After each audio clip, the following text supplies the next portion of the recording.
Now, sports from the FNBO Sports Desk.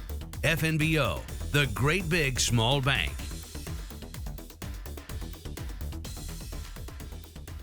It's time to check in on a few more teams around the region. The start of the fall sports season rapidly approaching. Let's begin at WNCC, where the Cougar volleyball team is looking to continue their great history.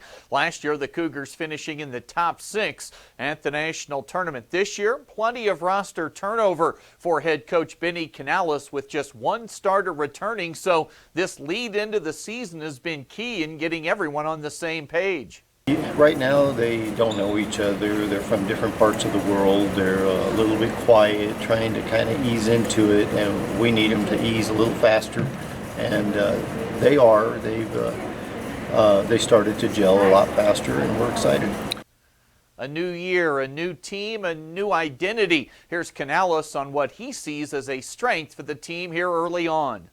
We're a very good blocking team. We have a great setter. She was a first-team All-American. We have tremendous hitters. Right now we're working on our chemistry, our passing.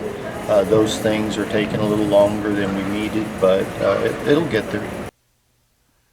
That lone returning starter is All-American Chanel Martinez. The Cougars set to open the season. That'll be this Friday and Saturday at the always tough Reaver Classic in Council Bluffs, Iowa. Top 10, top 20. They're going to be good. Iowa Western's always good. We'll play Butler. We'll play Indian Hills.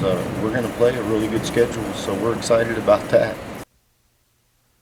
The Cougars will hold some home scrimmages coming up tomorrow at Cougar Palace, starting at 2:30 against EWC. Later in the day, they'll take on Chadron State. On the gridiron, teams have put the opening week of fall camp in the rearview mirror. One team in the area expecting more big things this season. That's over at Mitchell High School. After going 8-2 last year, the Tigers and head coach Nick Cookshausen are looking pretty prime for more success this season. Yeah, we got a really veteran group. We got a lot of juniors and seniors in the mix.